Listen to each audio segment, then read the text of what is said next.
Anong sabi ni Marcos? Ang kailangan po natin ay ang mga solusyon, hindi po ang mga maiinit at malalakas na mga masasakit na salita. May pag-ano pa siya. Ano sabi niya? Kailangan natin ay mga solusyon. Solusyon. Hindi yung mga mainit. May pag-anong-ganon pa siya. Masasakit na salita. OA ka, Marcos. Sige.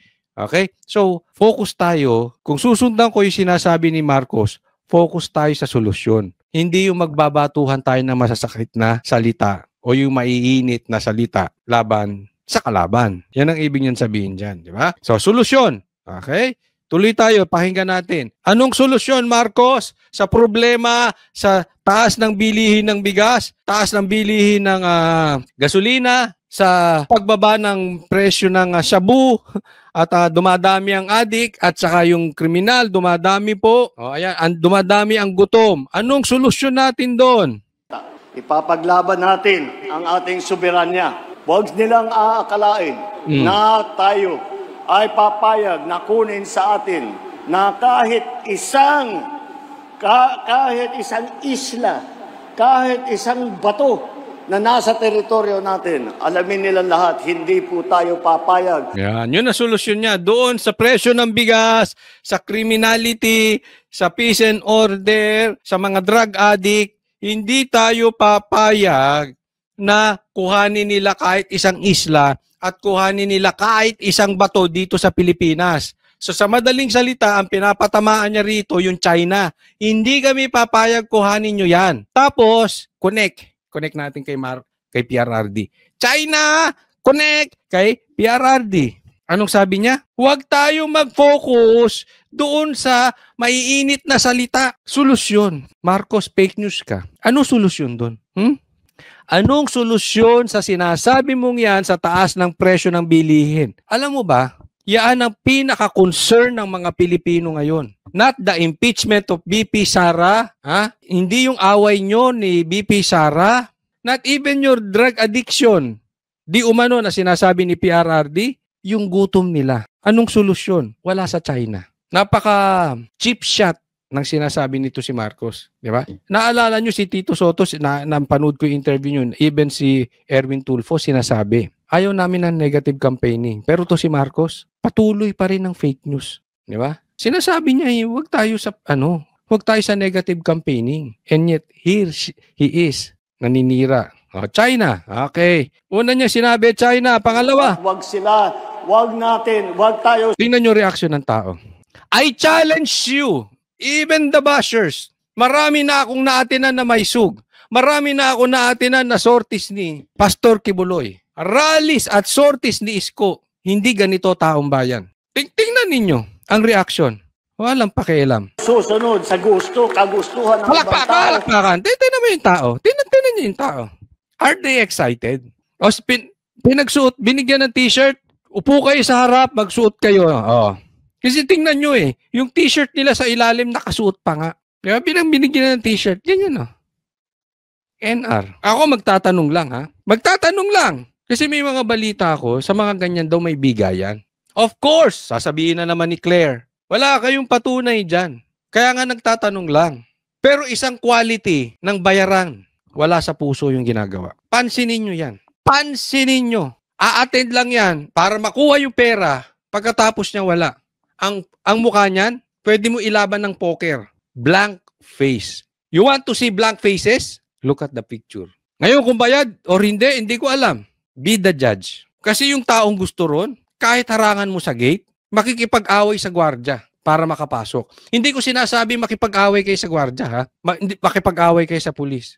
But I know when I see one. Talagang ipagpipilitan mo yung sarili mo. Lahat ng kernel tatawagin mo. Hindi nyo ba alam, kakilala ko si kernel ganito, si mayor, si kapitan, kakilala ko. Hindi mo ako papapasukin. Sir, puno na. Asan ang pangalan mo rito? Si kapitan.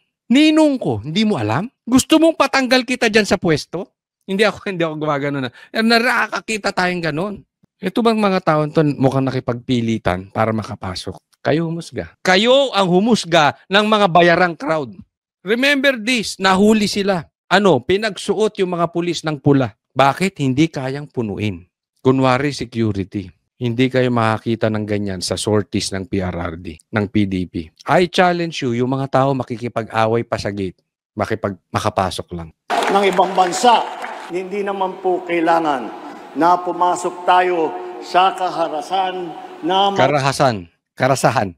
Oy, ano ba Marcos, ayusin mo. Hindi daw tayo kailangan pumasok sa karasahan. Again, nagpapadinig, EJK. Alam ko lang yan lang naman ang babanggitin nila kay PRRD. Gusto mo hulaan ko? Pogo, China, EJK. Ano solusyon sa mga binabanggit mo, Marcos? Kung ako nakikinig, gutom ako. Gutom yung anak ko. Gutom yung magulang ko. Tapos, a-attend ako dyan dahil gusto ko maayos ang gobyerno. Anong magagawa ng mga senador mo para masolusyonan yung gutom ko? Masipag naman ako. Ano sasabihin mo? Pogo? China? EJK? Punyemas yan. Wala akong pakialam sa sinasabi mo. Gutom ako eh. Sabi mo kanina, solusyon. Asa ng solusyon doon sa gutom ko? Parang ganyan ang taong bayan eh. Pag pumunta dyan, asa ng solusyon? Isa kang malaking fake news, Marcos. Ikaw mismo huli sa bibig mo eh. Kaya ito si Marcos dapat hindi talaga to nagsasalita. Dapat talaga to tumatago kay Claire. Kasi wala tong sinabing tutugma. Katatapos lang ng sabi niya, parang sinuntok niya sarili niya. Para siya may black eye. Yan sinasabi ko, may black eye. Blinak-ayan mo sarili mo, Marcos. Sinuntok mo sarili mo, Marcos. Pero teka muna, Teka muna. Kasi may kumakalat na, chismis. Kung hindi ko totoo, hindi ko alam kung totoo, kaya nga tatanungin ko kayo. Baka alam ninyo, ako hindi ko alam eh. Kasi may kumakalat daw, parang may black eye daw. Dati ng issue yun, may black eye si Marcos. Ngayon, may issue naman daw, tinatago, may black eye naman daw si Lisa. Pero kung di naniniwala doon, hindi ako naniniwala, baka fake news yun. Kayo ba alam nyo yun? Hindi ko kasi alam yun. Hindi ko alam. Fake news ba yun? Tatanong ko din sa mga nanonood. Totoo ba yun? Na-black eyean si Lisa? Sino? Kayo naman na mag-report sa akin. Ako nagre-report sa inyo. Ngayon kayo naman magbalita sa akin. Na-black eyean nga ba? Nagtatanong lang tayo Oo. Hindi ako naniniwala. Ba't naman susuntukin yun? Ang daming security nun. Sino makakasuntok naman dun? Hindi naman. Si Marcos, posible blinakayan sarili. Bakit? Kinontra yung sinabi Sinuntok ang sarili. Maraming nasasaktan, na maraming pinapatay, na libo-libo na Pilipino ay hindi na natin nahanap at nawala na lang bigla. Baka adik. Libo-libo daw Pilipino. Hindi na nila nahanap. Bigla na lang nawala. Marcos, ako may tanong lang. Sino ba ang kilalang diktador ng bansang Pilipinas na nangingidnap? Na may issue patungkol sa pagpatay. Even na issue na patungkol sa pagpatay kay Ninoy Aquino. Ako'y nagtatanong lang. At maraming nawala, nakalaban sa politika. Naikikwento sa akin ito ng aking mga magulang before. Pero hindi ko alam. Di naman nila sinasabi kung sino. Sino ba yun, Marcos? Kasi sinasabi mo ritong pagpatay at biglang nawawala. Yung sinabi ba sa akin ng mga magulang ko dati, na dating-dati pa nung ako'y bata, at yung sinasabi mong pagpatay ay iisang tao. Tinatanong ko lang, Marcos. Baka naman iisang tao yun. Sa mga manonood, sa tingin nyo, sino kaya iyon? Tuloy po tayo. May tamang paraan para tiyakin ang kapayapaan at kaayusan. Yun ay sa pamamagitan sa buo na suporta sa ating mga kapulisan, sa ating mga local government. Anong kapulisan? Suporta sa kapulisan. Yung kapulisan, ginawa mong rallyista. Sinuhutan mo ng pulang uniform. Pinapasok mo sa KOJC, tagal nila doon. 16 days. Units.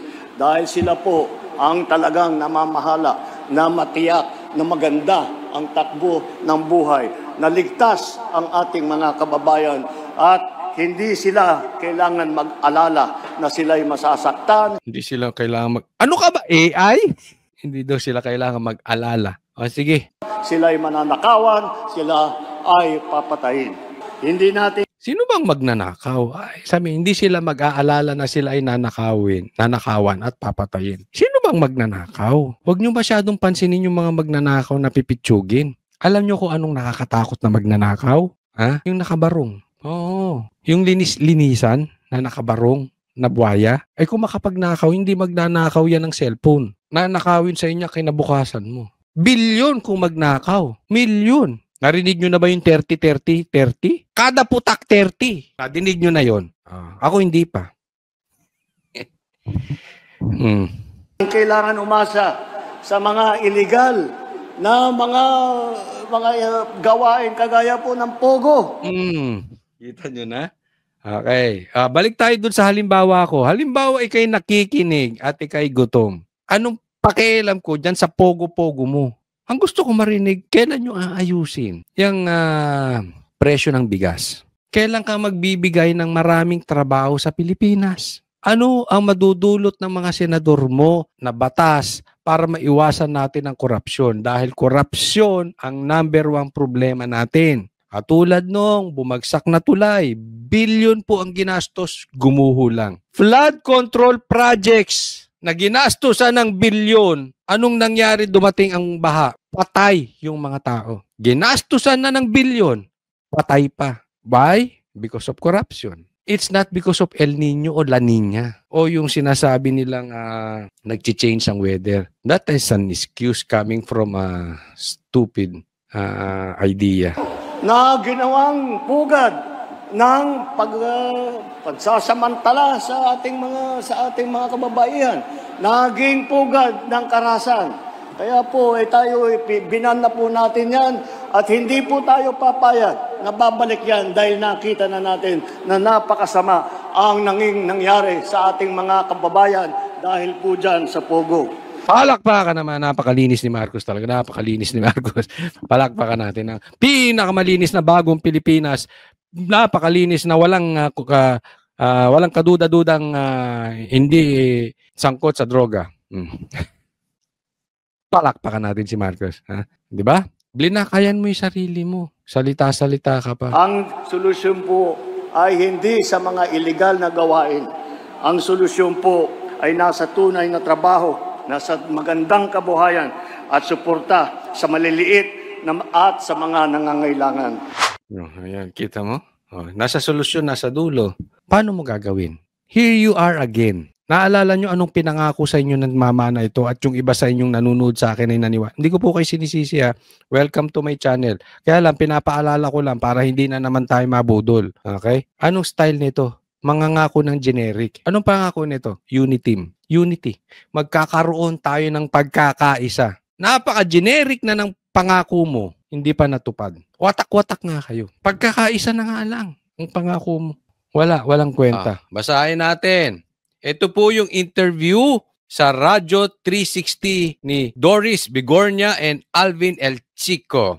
Sabi, siguro kung majority ang gusto na umpisahan ang impeachment trial, mas maganda sila ang makipag-ugnayan sa Pangulo. Sila ang sumulat. Ibig sabihin dito ni Claire, di ba sinabi ni President Marcos nyo na hindi siya manghihingi ng special session patungkol sa impeachment sa Senado dahil naka-break na po ang Senado eh. So, tapos na. Okay? Tapos na ang 19th Congress, tutuloy na lang sa 20th Congress. So, sabi niya, hindi ako manghihingi ng impeachment. Yan nasabi ng special session para sa impeachment. Yan nasabi ni Marcos. Ang sabi naman ng Senado, hindi kami manghihingi ng special session sa Pangulo unless siya magbigay. So, ibig sabihin, nagbabatuhan sila. Sinong mauuna? Okay? Or unless iutos ng korte. But as of now, ang sabi ng Senado, per cheese ay sa June na po itutuloy ang impeachment. Ay, sa June na po sisimula ng impeachment. Okay?